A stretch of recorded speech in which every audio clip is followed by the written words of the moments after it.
সুপ্রিয় দর্শক, সরকারি কর্মচারীদের ন্যায্য অধিকার ডিএ মামলা নিয়ে একেবারে বড়সড় আপডেট দিলেন বিশিষ্ট আইনজীবী ফিরদৌস শামীম। দর্শক, আপনারা জানেন ন্যায্য ডিএ আদায়ের দাবিতে দীর্ঘদিন ধরেই আন্দোলন চালিয়ে যাচ্ছে রাজ্য সরকারি কর্মচারীরা।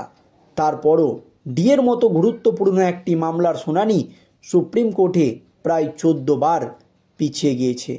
এই নিয়ে আন্দোলন করতে করতে একেবারে হাঁপিয়ে উঠেছে সরকারি কর্মচারীরা। আর এবার সরকারি কর্মচারীদের একেবারে আশার আলো শোনালো আইনজীবী ফিরদৌস শামীম। দর্শক, আপনারা জানেন ন্যায্য ডিএ আদায়ের দাবিতে যখন দীর্ঘদিন ধরে আন্দোলন চালাচ্ছিল সরকারি কর্মচারীরা, তখন কলকাতা হাইকোর্ট রাজ্য সরকারকে মাত্র 3 মাসের মধ্যে সমস্ত বকেয়া ডিএ মিটিয়ে দেওয়ার নির্দেশ দেয়। তারপরই কলকাতা হাইকোর্টের রায়কে চ্যালেঞ্জ করে রাজ্য কোটি কোটি টাকা খরচ করে সুপ্রিম কোর্টের দ্বারস্থ হয়। সুপ্রিম কোর্টে রাজ্যের দাবি, এই রাজ্য সরকারি কর্মচারীদের সমস্ত বকেয়া ডিএ একসঙ্গে মিটিয়ে দিলে প্রায় 52,000 কোটি টাকার প্রয়োজন। এক্ষেত্রে রাজ্য আর্থিকভাবে দেউলিয়া হয়ে যেতে পারে। অথচ সরকারি কর্মচারীদের সংগঠনের যারা মূল মাথা, তারা দাবি করছে যে তাদের ন্যায্য অধিকার ডিএর টাকায় রাজ্য সরকার অর্থাৎ মমতা ব্যানার্জির সরকার ভোট ব্যাংক ঠিক রাখার জন্য লক্ষ লক্ষ টাকা, কোটি কোটি টাকা খরচ করে লক্ষ্মীর ভাণ্ডার দিচ্ছে। অথচ তাদের ডিএ দিতে গেলে, যেটা তাদের ন্যায্য অধিকার, সেটা দিতে গেলে রাজ্য সরকারের কোষাগারের টান পড়ে যাবে। এই যুক্তিই কিন্তু দাঁড়িয়েছে।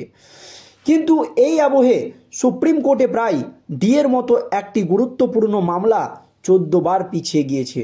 এই নিয়ে দেশের বিচার ব্যবস্থা প্রশ্নের মুখে পড়েছে। কিন্তু নাছোড়বান্দা সরকারি কর্মচারীরাও, তারাও ইতিমধ্যেই সুপ্রিম কোর্টের প্রধান বিচারপতি জাস্টিস খান্নাকে একেবারে গণ চিঠি পাঠিয়েছে, এবার যাতে ডিএ মামলাটিকে গুরুত্ব সহকারে দেখা হয়। আর এরই মধ্যে একেবারে বিস্ফোরক ডিএ মামলা নিয়ে আইনজীবী ফিরদৌস শামীম পরিষ্কার জানিয়ে দিলেন, এবার সুপ্রিম কোর্টে ডিএ মামলার নিষ্পত্তি হতে চলেছে। ডিএ মামলা নিষ্পত্তি শুধু সময়ের অপেক্ষা।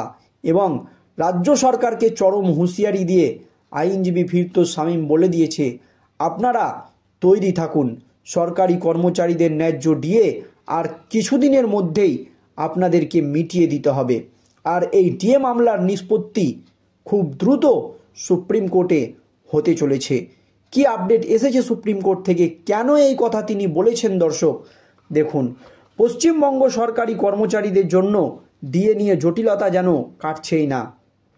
সম্প্রতি রাজ্য সরকার 4% হারে ডিএ বৃদ্ধির ঘোষণা করলেও কেন্দ্রীয় সরকারের তুলনায় রাজ্যের কর্মচারীরা এখনও 35% কম ডিএ পাচ্ছেন। আপাতত 14% হারে ডিএ দেওয়া হচ্ছে, যা এপ্রিল থেকে বেড়ে হবে 18%। তবে বকেয়া ডিএ নিয়ে মামলাটি দীর্ঘদিন ধরে সুপ্রিম কোর্টে বিচারাধীন রয়েছে। আর এবার মার্চ মাসেই সেই মামলার শুনানি হওয়ার কথা। 14 বার পিছিয়েছে শুনানি। এবারও কি অনিশ্চয়তা? ডিএ মামলাটি প্রথম কলকাতা হাইকোর্টে ওঠে 2022 সালের 20 মে। তখন আদালত নির্দেশ দিয়েছিল যে 3 মাসের মধ্যে বকেয়া ডিএ মিটিয়ে দিতে হবে। কিন্তু রাজ্য সরকার সেই রায় না মেনে স্পেশাল লিভ পিটিশন দাখিল করে সুপ্রিম কোর্টে। সেই থেকেই মামলা চলছে, কিন্তু বারবার পিছিয়ে যাচ্ছে শুনানি। এখনও পর্যন্ত মোট 14 বার শুনানি পিছিয়েছে, যা কর্মচারীদের মধ্যে তীব্র হতাশা তৈরি করেছে। নতুন বেঞ্চ এ উঠতে পারে মামলাটি। সুপ্রিম কোর্টের বিচারপতি হিতিকেশ রায়ের বেঞ্চে এই মামলাটি ছিল। আর হিতিকেশ রায় 31 জানুয়ারি 2025 সালে অবসর গ্রহণ করেছেন। এরপর থেকেই মামলার শুনানি হয়নি। এবার নতুন বেঞ্চে এই মামলাটি উঠবে বলে জানিয়েছে বিশিষ্ট আইনজীবী ফিরদৌস শামীম। 25 মার্চ সুপ্রিম কোর্টে মামলাটি নথিভুক্ত করা হয়েছে এবং সুপ্রিম কোর্টের তরফ থেকে বলা হয়েছে যে এবার এই ডিএ মামলাটিকে অত্যন্ত গুরুত্বপূর্ণ সহকারে শোনানো হবে এবং এই ডিএ মামলার নিষ্পত্তি শুধুমাত্র সময়ের অপেক্ষা। ডিএ বকেয়ার দাবিতে কেন্দ্র রাজ্যের ফারাক। বর্তমানে রাজ্য সরকারি কর্মচারীরা 14% হারে ডিএ পাচ্ছে, যা এপ্রিল থেকে হবে 18%। কেন্দ্রীয় সরকারি কর্মচারীরা 53% ডিএ পাচ্ছে, অর্থাৎ কেন্দ্র রাজ্য ডিএর ফারাক 35%। রাজ্য সরকার ডিএ মামলা নিয়ে সুপ্রিম কোর্টে একাধিকবার আপিল করেছে, কিন্তু এখনও পর্যন্ত কোনো চূড়ান্ত রায় আসেনি। কেন উদ্বেগ সরকারি কর্মচারীদের? তারপরেও সরকারি কর্মচারীদের যেন উদ্বেগ কাটছে না। কেন এই উদ্বেগ তাদের? দেখুন দর্শক, শুনানি পিছিয়ে যাওয়ার আশঙ্কা রয়েছে এবারও। হয়তো মামলাটি দীর্ঘায়িত হবে। সরকারি কর্মচারীরা মনে করছে যে এর আগের মতো আবারও শুনানি পিছিয়ে যাবে না তো সুপ্রিম কোর্টে?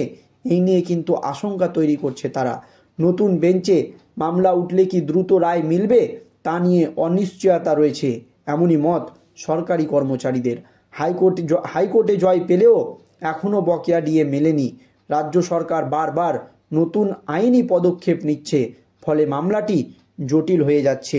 এই নিয়ে হতাশ সরকারি কর্মচারীরা। সরকারি কর্মচারীদের আইনজীবী ফিরদৌস শামীম আশাবাদী যে সুপ্রিম কোর্টে দ্রুত এই মামলার শুনানি হবে এবং সুপ্রিম কোর্ট এই নিয়ে চূড়ান্ত রায় দেবে। খুব বেশি সময় শুনানির প্রয়োজন নেই। মাত্র একবার ভালোভাবে শুনানি হলে মাত্র 15 মিনিটে এই ডিএ মামলার নিষ্পত্তি হওয়া সম্ভব বলে মত সরকারি কর্মচারীদের আইনজীবীদের। তবে অতীতে মামলার দীর্ঘসূত্রতা দেখে তারা কিছুটা শঙ্কিত। এখন সবাই তাকিয়ে আছে 25শে মার্চের দিকে। সেই দিন মামলাটি তালিকাভুক্ত রয়েছে।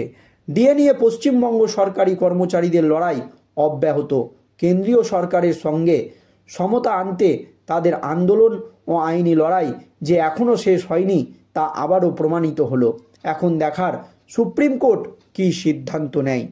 এই বিষয়ে সুপ্রিম কোর্ট কী সিদ্ধান্ত নেয় সেই দিকেই কিন্তু এখন সরকারি কর্মচারীরা তাকিয়ে রয়েছে। তবে সরকারি কর্মচারীদের বিশিষ্ট আইনজীবীরা রাজ্য সরকারকে একেবারে চরম হুঁশিয়ারি দিয়ে জানিয়ে দিয়েছে যে আপনারা তৈরি থাকুন, আর কিছুদিনের মধ্যেই রাজ্য সরকারি কর্মচারীদেরকে সমস্ত বকেয়া ডিএ মিটিয়ে দিতে হবে। কারণ এর আগের শুনানিতে সুপ্রিম কোর্ট বলেছিল যে সময় নেই, সেই জন্য এই মামলাটির শুনানি দীর্ঘদিন পিছিয়ে দেওয়া হয়েছিল। তখন সরকারের কর্মচারীদের আইনজীবীরা দাবি করেছিল যে এই মামলাটিকে যাতে প্রথমের দিকে রাখা হয় এবং গুরুত্ব সহকারে দেখা হয়। তখন সুপ্রিম কোর্টের বিচারপতিরা আশ্বাস দিয়েছিল যে এবার এই মামলাকে গুরুত্ব দিয়ে দেখা হবে, এবং তাই হয়তো সুপ্রিম কোর্টের আইনজীবী ফিরদৌস শামীম মনে করছে যে খুব দ্রুতই ডিএ মামলার নিষ্পত্তি হতে চলেছে। দর্শক, এই নিয়ে আপনাদের মতামত অবশ্যই ভিডিওর কমেন্ট বক্সে কমেন্ট করে জানাবেন। ধন্যবাদ।